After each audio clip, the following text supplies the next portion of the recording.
Good evening. Welcome back to Fearless, Exploiting the Promises of God. Today we're going to look at a promise that God has given us that I think takes some discernment, some insight on our parts in terms of not just how to apply it, but when to apply it. In order to set the scene for this, let's go back to the story of how the Israelites were rescued from the Egyptian army. They had left Egypt.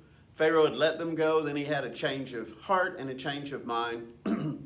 He came after them with 600 of his best chariots, plus all the rest of the chariots of the Egyptians, implying the full army of the Egyptians coming down on a powerless, weaponless, stranded in the wilderness, backed up against the Red Sea, group of ragtag slaves who stood with no chance in the presence of Pharaoh and his army. Exodus 14, beginning in verse 1.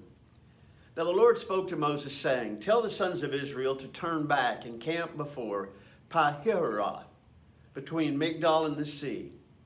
You shall camp in front of Baal-zephon, opposite it, by the sea. For Pharaoh will say to the sons of Israel, they are wandering aimlessly in the land. The wilderness has shut them in. Thus I will harden Pharaoh's heart, and he will chase after them.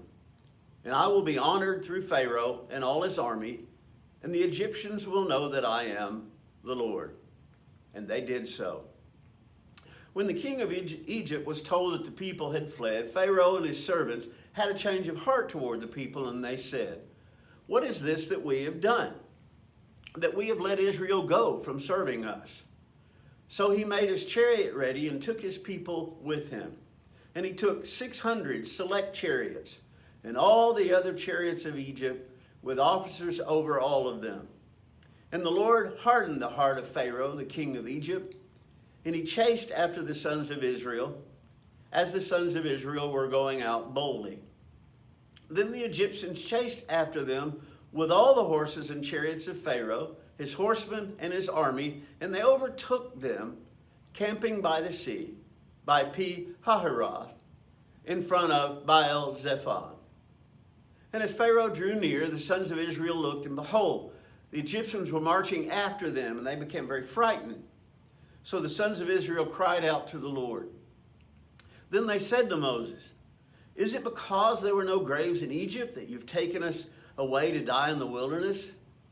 Why have you dealt with us in this way, bringing us out of Egypt? Is this not the word that we spoke to you in Egypt, saying, 'Leave us alone that we may serve the Egyptians'? For it would have been better for us to serve the Egyptians than to die in the wilderness." But Moses said to the people, "Do not fear. Stand by and see the salvation of the Lord, which he will accomplish for you today. For the Egyptians, whom you have seen today, you will never see them again forever. The Lord will fight for you while you keep silent." One of the reasons that we study the Old Testament, one of the reasons that we go back to stories like this, is to learn from their example of how we are, but to also learn from their example how we are to be. Now, guys, I'm the first to admit, in their situation, I would go through the same kind of mindset. What are we doing out here? Because I think it's very normal for us, very normal for me, in a situation of stress or anxiety or a challenge, to look at what resources do I have to deal with this? What resources do I have to overcome? What resources are available to me to make this go away? And that was the whole point of it. I want you to keep in mind, God could have stopped Pharaoh and his army any time along the way. He could have prevented them from leaving. He could have caused turmoil among them, as he does from time to time. He could have caused them to be self-defeating. But he's trying to get Israel to understand something about God. And he's trying to get us to understand something about God. And the promise that we're going to look at this evening is the Lord will fight for you while you keep silent. Now, I want you to understand that this creates a challenge for us, because there are times that God wants us to be silent, to be still, and there are times that he wants us to be productive. There are times that he wants us to fight because he wants to develop us. There are times that he wants us to grow. There are times that he wants us to work. There are times that he wants us to succeed, to overcome, because he's growing us. There are also times that he wants us to be still. That last verse, verse 14, let's look at it from 4 different translations. The American Standard Version says, Jehovah will fight for you, and you shall hold your peace. Hold your peace. In the NIV, it says, the Lord will fight for you. You need only to be still. In today's English version, it says, the Lord will fight for you, and all you have to do is keep still. The New Century Version says, you only need to remain calm. The Lord will fight for you. 4 different nuances on this same thing. Hold your peace. You only need to be still. All you have to do is keep still. You only need to remain calm, and the Lord will fight for you. That's a tremendous promise. It's a tremendous promise when the application is provided for that promise. Sometimes the Lord fights through us. Sometimes he wants us to be on the front lines, and he empowers us to work, to achieve, to overcome. And he does that, as we said before, when he wants to embolden us, when he wants to grow us and develop us. You see, he doesn't want us to be lazy, and he doesn't want us to be passive. There are times when he wants us to be a part of our own development by his power. There are times that he fights through us. There are times that he just fights. There are times that he fights for us. And if we can be honest, there's times that he fights in spite of us. Israel had no weapons. They had no defenses. They were a slave group. They were not a warrior group. They had no weapons. They had no experience. They had no training. They weren't brought into the wilderness to wage war. They were brought into the wilderness to establish a nation and a relationship with God.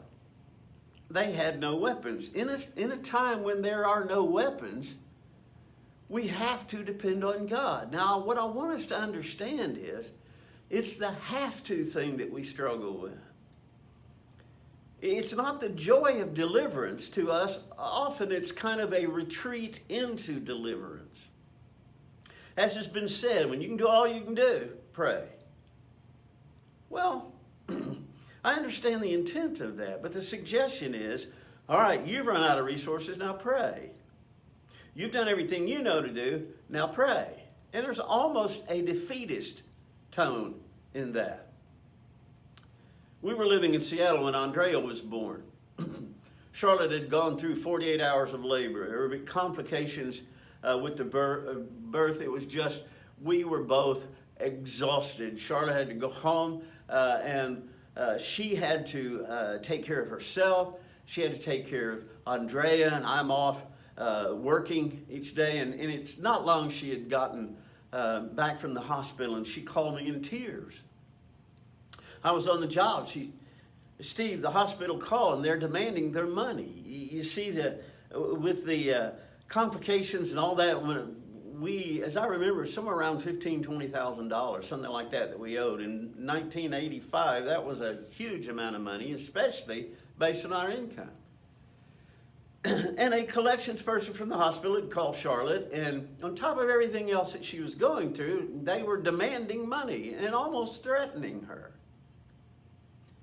And when I got home and she shared with me, and I saw her anguish, and I marched down to that hospital, and I basically went into the folks that worked in collections and said, don't you ever threaten my wife. What she's been through in terms of delivering a child, what she's been through in the travails of the child, her travails and all of that, on top of that, now you are calling her and you will get your money. You see, had she been able, we would have gone and fought together. But she was in a situation where she couldn't do that for herself. And I came in as someone who was very protective of her, and I went to battle for her. I went to battle for Andrea. You guys will get your money. I give you my promise of that, but you're not going to get it today, and you're not going to get it through threatening my wife. Well, we all came to an agreement, and everybody calmed down, and I understand now the pressure they were under. They understood the pressure we were under, etc. Sometimes we fight. Sometimes we look to those that we love to fight for us. And God often fights through us. Sometimes he just fights for us. Sometimes he fights in spite of us. But he is always our greatest ally. There are times that God empowers us to fight. And in fact, if you look at the nation of Israel, there's a progression there of God transferring the battle to Israel after demonstrating he's the power. So in Egypt, when they went to the Red Sea and God led them out of the path to where they were going, he led them kind of into a trap. They're backed up against the Red Sea.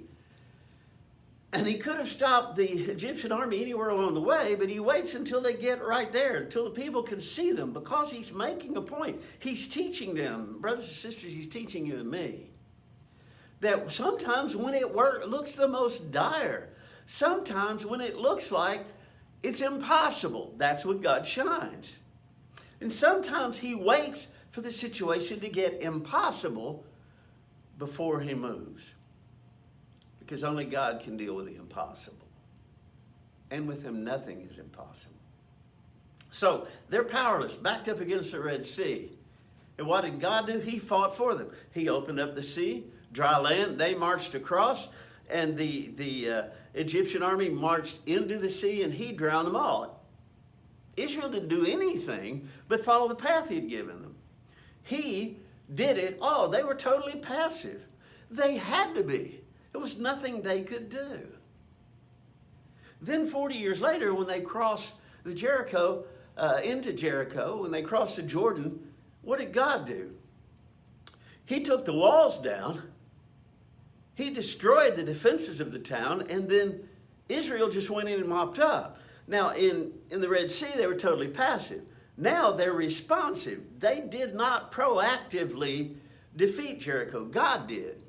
But he did that by taking down their defenses, and now they're encircled, they're trapped. And so the Israelites went in and mopped up, and God has begun working through them, but still showing them that I fight your battles. If I fight them through you, I'm still fighting them. If I fight them on my own, I'm still fighting them. Now, all of the other cities after Jericho, Israel won by the strength of God, by them being proactively in battle, warriors. Then we get to the time of Gideon, where God has to remind them by paring down the army in stages, this is not about you and your strength.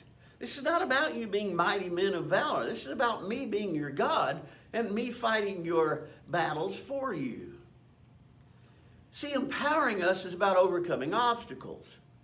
Empowering us is about us not becoming stagnant, but growing and stretching and winning, but always by the power of God, never by our own power. We have to be reminded of that over and over and over, because we begin to believe we're powerful, as the Israelites did in Gideon's day. Sometimes God fights our fights for us. And that was this promise. You need only be still. Brothers and sisters, when we're powerless or unarmed, it's about being delivered by God. The exile of Israel into Babylon, into Assyria, was about the need for deliverance. Again, they're slaves, they're powerless. Right now, we're powerless, guys. We are enslaved by COVID. We are enslaved by the fear of what's going to happen. And we feel that when we go out in public, that there is this ominous force out there over which we have no control. But at any moment, it can enter into us and create anything from health issues, potentially death.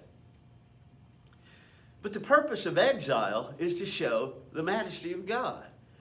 God sent them into exile to first wake them up, and I hope COVID's waking us up.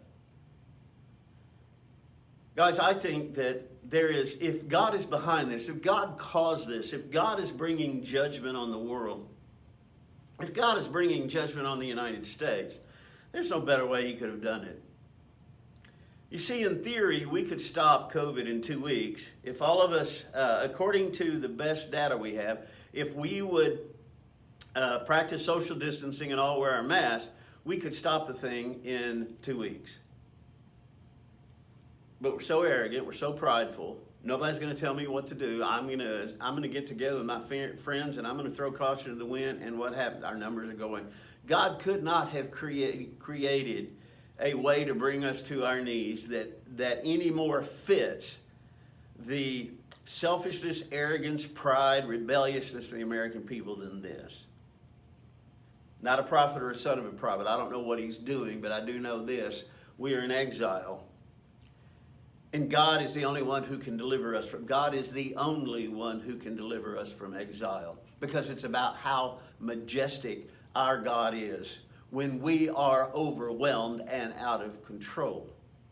Science will not be our deliverer. God will. I believe, as much as I'm standing here and talking to you today, I believe that science will discover what science discovers just as soon as God leads them into that discovery on his time frame, in his way. But their ability to discover comes from him. Do you feel uncertain about the future?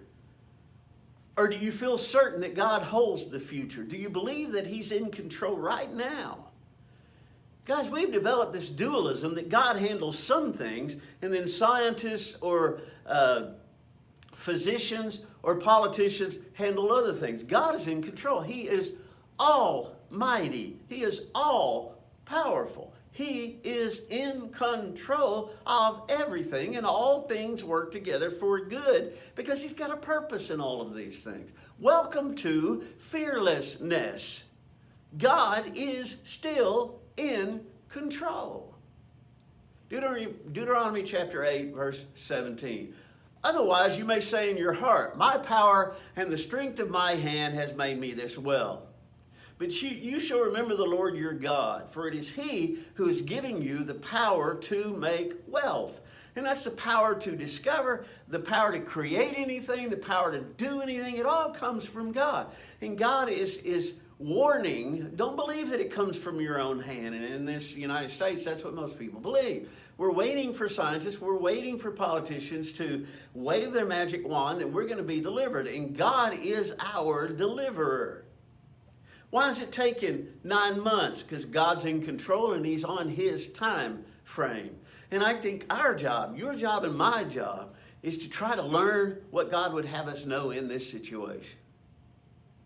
Because there's a reason for all of this.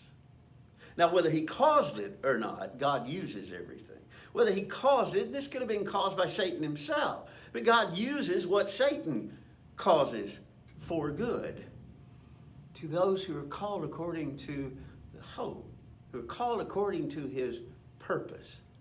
Jesus said, I'm the vine, you're the branches. He who abides in me and I in him, he bears much fruit. For apart from me, you can do nothing. Apart from God, we're all powerless. And that includes our greatest minds. That includes our greatest scientists and our politicians and celebrities. Everybody's powerless. God gives power to whom he uses. And it's not always the people that we would choose. Psalm 46, verse 8. Come and see the works of the Lord, the desolations he has brought on the earth.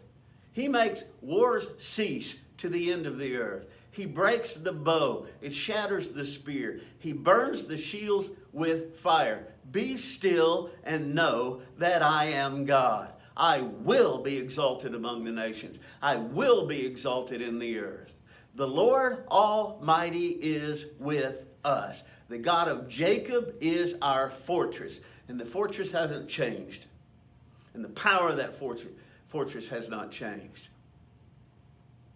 Now, guys, we can either have the attitude, I'm going to be still and know that God is in control because I can't do anything else. Or we can say, I'm going to be still and know that God is in control because God is in control. And that brings me joy and peace. And that brings me fearlessness. The Lord Almighty is with us right now, right here, right in this place. And that should bring us great peace in a time when everything else seems to be in turmoil. Now, the challenge with God empowering us is our desire for control. As we mentioned, sometimes God empowers us to victory. Sometimes God delivers us to victory when we're powerless. Often God's delivery is unexpected. Why? At the coast of the Red Sea, with the Egyptian army in sight coming after them. Because the world had never seen, the Israelites had never seen, the Egyptians, nobody had ever seen a sea parted. When there was no hope, when all ideas were gone, God came up with an idea that none of us ever could have anticipated or imagined. None of the Israelites or the Egyptians could have foreseen that happening, because God does what he does without our foreknowledge or our foresight, because he alone has foreknowledge and foresight, and he wanted Israel to see this. In their last moments, Egypt saw that. In their last moments, they saw the God they were dealing with. All the gods they left behind in Egypt to be destroyed by the only God who is. And in their last moments, they were brought to the realization that truly Jehovah, Yahweh, is God. God's delivery at the Red Sea was totally unexpected. God expects people of faith. God builds faith as he rewards faith. Faith is accepting that God will be unconventional. How many ways do you see in Scripture that God has done things that were conventional? Therefore, our faith is the expectation, not just that God is going to deliver us, but he's going to be unconventional in his way of doing that. But when he delivers us, or when he empowers us to fight fights for ourselves by his power, then comes in the desire for control. That's the desire to be empowered when powerless. That's the desire that when we feel powerless and we're surrounded, we start looking, what are our resources? What can we do? Rather than being still and letting God fight. The desire for God to deliver our way on our schedule is the desire for control. Israel went through a lot of fear to get to deliverance. We can understand that from them because they hadn't known God very long at all. They had seen the 10 plagues. They hadn't heard from him in 400 years. Moses comes down, and Moses' first question to God was, when they asked, who sent me? Who shall I say? Which God are you? Which God are they supposed to believe in? They have not had much time to believe. You and I have had a lifetime. And we still go to faith through fear. We see the Egyptian army. We're afraid. We look down and see no weapons in our hands. We're afraid. We look behind us. There's the Red Sea. We're afraid. We're trapped. We're surrounded. We're done. And then in desperation, we cry out, Lord, deliver us, rather than proactively in faith. Rather than proactively in faith, watching for his deliverance, because by faith, we expect it. What we need is the wisdom to be still. What we need is the wisdom of when to be still. We can know to be still when we're powerless, but sometimes we do that as here's last effort, here's last hope, rather than having that attitude on the front end of powerlessness. We can desire to control when powerless. I know I do. When it's time for Travis's heart surgery at age 7, when we took him to the hospital, when they put him on that gurney to take him back into the surgery suite, when I told Travis, okay, I need you to lay down here. And his eyes were looking at me, Dad, tell me it's going to be okay. His eyes were searching for assurance. And I believed in God.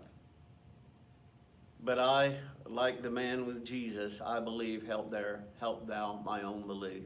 I felt so powerless because I could do nothing. And I wanted so desperately to do something. I wanted to be a father. I wanted to provide for, protect. I wanted to shelter him from anything that would threaten his life, including his own heart. I had an opportunity to proactively trust God to deliver. And proactively trusting God to deliver meant I could focus on being supportive to my family. I could be an example to those who are in the waiting room, who are there to support me. I could have trustingly put it in God's hand, not as resignation. Well, I've done all I can do. I'm powerless. So now I'm going to turn it over to God. I could put him in God's hands and understand, to an extent I did. I trusted God. I believed in God. But at the same time, I was hoping for deliverance, not expecting God to be unconventional. I could have put Travis in God's hand, not as resignation. God, I can't do anything. This is up to you. But as the joy. Even if I could do something, I can't do anything. This is up to you. I believed, but I was anxious because I wanted to do something. I wanted to save my son. I wanted to be part in the healing of my son. Because you see, that was my idea of being a father. Control.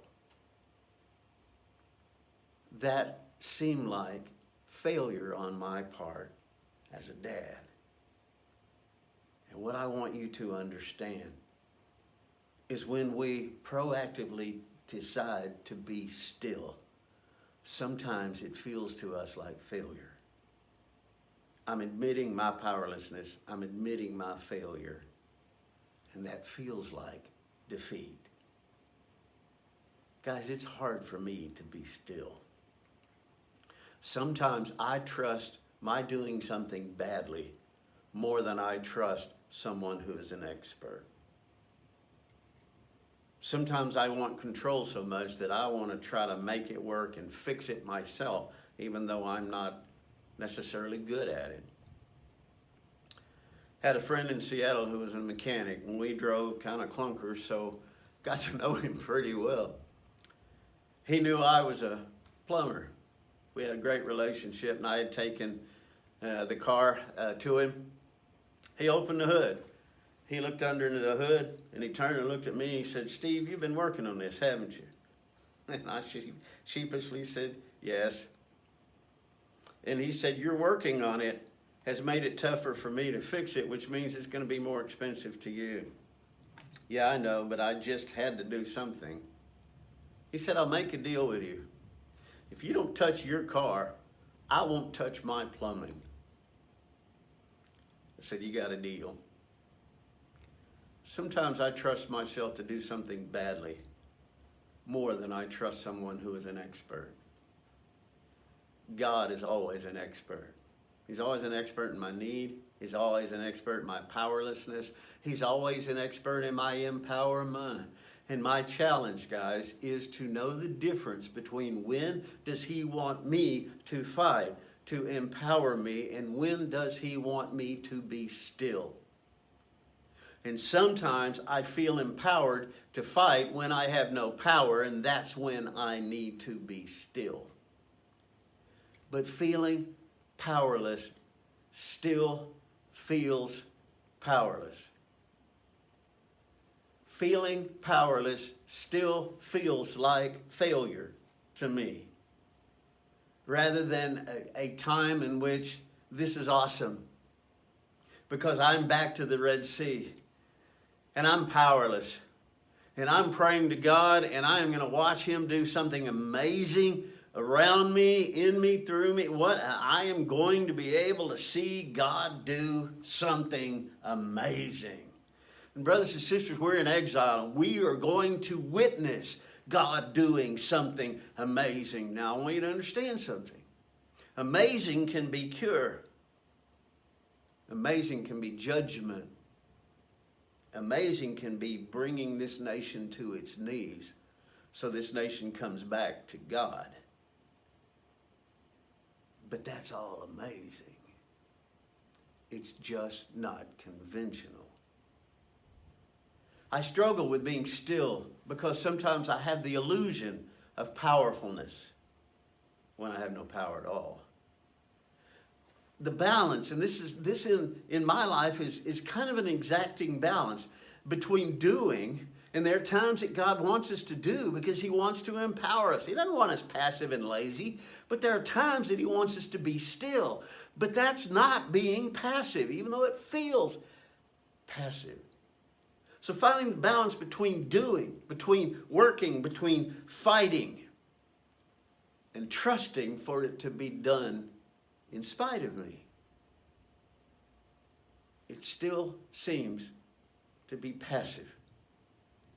But what I want you to understand is when we make proactively the decision to be still and let God fight, we are not being passive. We are being actively believing and trusting and putting our faith in God. So, we're constantly seeking.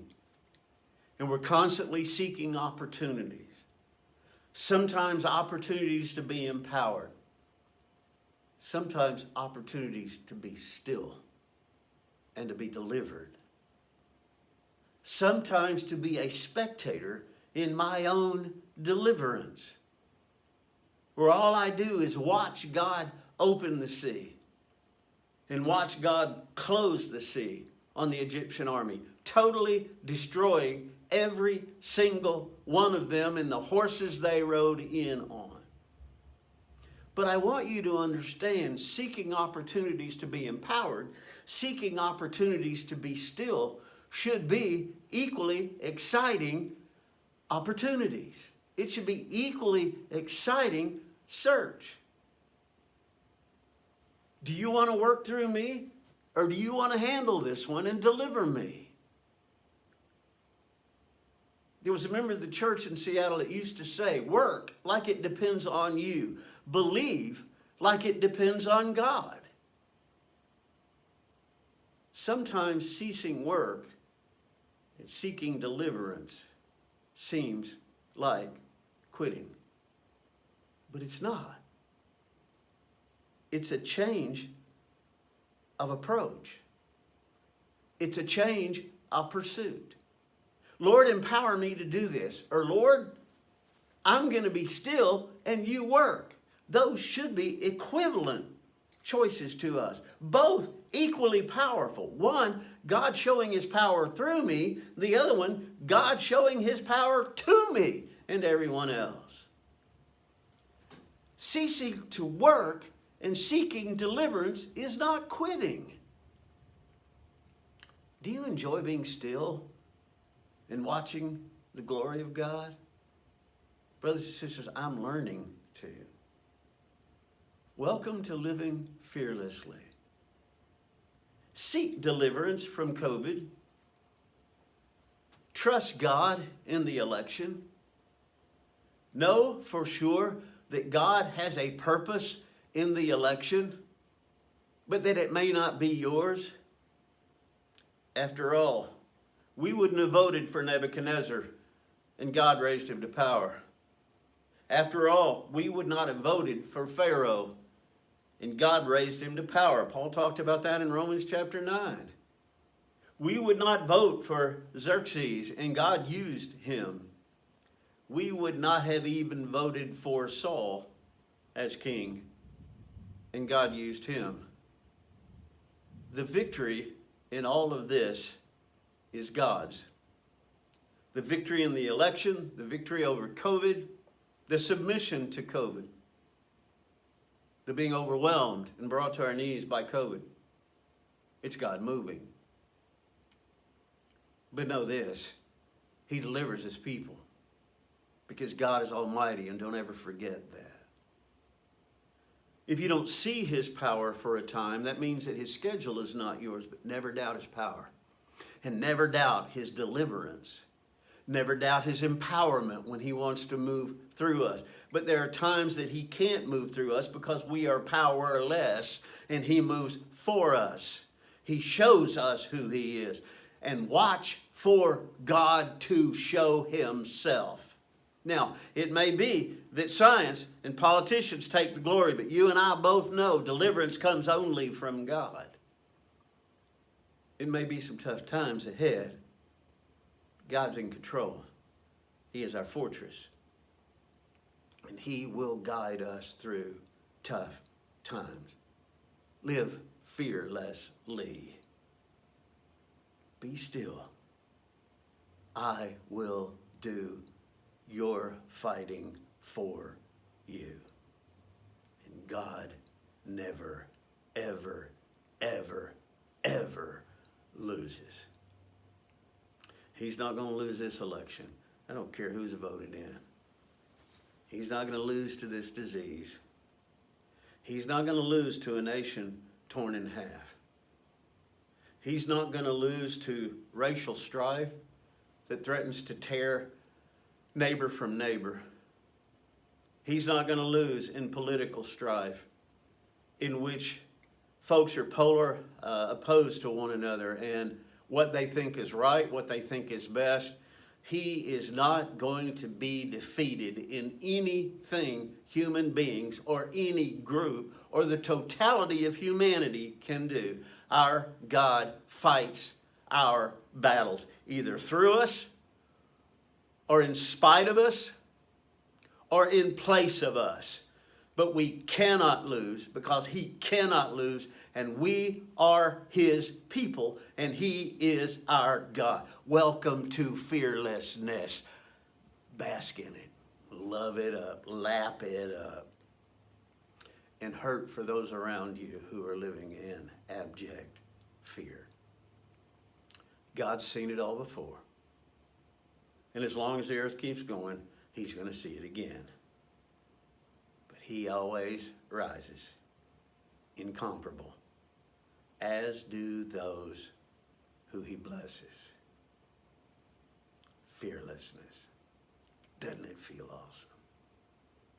Isn't it not times like these that really show us the awesomeness of being able to live fearlessly?